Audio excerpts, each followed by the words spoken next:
સાથે ભાઈની હત્યા। માતાના નામની જમીનના ભાગ બટાવાને લઈને વિવાદ થયો હતો। પરિવારમાં લાંબા સમય સુધી આ મન દુઃખ પણ ચાલતું હતું। વિવાદિત જમીનમાં રોટાવેટર ચલાવવાના મુદ્દે થઈ તકરાર અને ગત રાત્રે બે ભાઈઓ વચ્ચે ઉગ્ર તકરાર થઈ। વિવાદ વધતા બંને પરિવારો વચ્ચે ઝઘડો થયો અને મામલો હથિયાર વડે મારામારી સુધી પહોંચ્યો। હિંસક હુમલામાં રાઘવભાઈનું મોત થયું। 48 વર્ષીય રાઘવભાઈ સોંદરવાનું મોત થયું। પોલીસે ગુનો નોંધીને તપાસ હાથ ધરી। અમદાવાદમાં શિક્ષકની હત્યા। જી હા, આ કેસમાં મોટા ખુલાસા થઈ રહ્યા છે। પ્રેમ સંબંધની આશંકાએ પતિએ જ કરી હત્યા। પોલીસે આરોપીની પતિની ધરપકડ કરી છે। આરોપી પતિની ધરપકડ કરી છે તો ધોળકાના વાસણા ગામ પાસે મળ્યો હતો મૃતદેહ। કેનાલ પાસેથી સળગેલી હાલતમાં મૃતદેહ મળ્યો હતો તો મહિલા કલીકુંડની રહેવાસી હોવાનું સામે આવ્યું છે। મૃતક શિક્ષિકા ચલોડા પ્રાથમિક શાળામાં ફરજ બજાવતા હતા। પોલીસે પતિની ધરપકડ કરીને પૂછપરછ હાથ ધરી છે।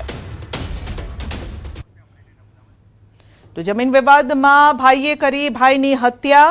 આપ જોઈ શકો છો, બે હત્યાના આ બનાવ અને અમદાવાદમાં પતિએ કરી પત્નીની હત્યા। તો સંબંધોનું અહીં ખૂન કરવામાં આવ્યું છે અને વાત માત્ર એટલી છે, એક જગ્યાએ જમીન વિવાદની વાત છે અને બીજી જગ્યાએ પ્રેમ સંબંધની આશંકાએ આ હત્યા કરવામાં આવી છે।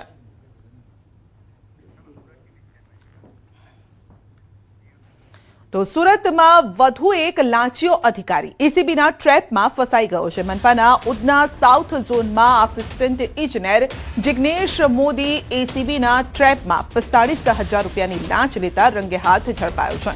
તો પાણીની લાઇનમાં કામનું બિલ મંજૂર કરવા માટે 50,000 રૂપિયાની માંગણી કરવામાં આવી હતી અને જે બાદ રકમ 45,000 પર નક્કી થઈ।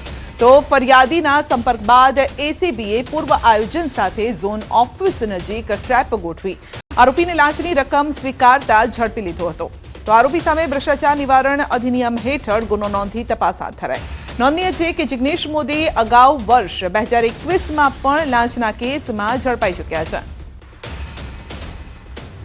આસિસ્ટન્ટ ઇજનેર જિગ્નેશ મોદી જેઓએ ફરિયાદીને પોતાનું પાણી અને ગટરના જોડાણનું જે કામ હતું એના અવેજ પેટે 45,000 રૂપિયાની લાંચની માગણી કરેલી, જેઓ વિરુદ્ધ કાયદેસર કાર્યવાહી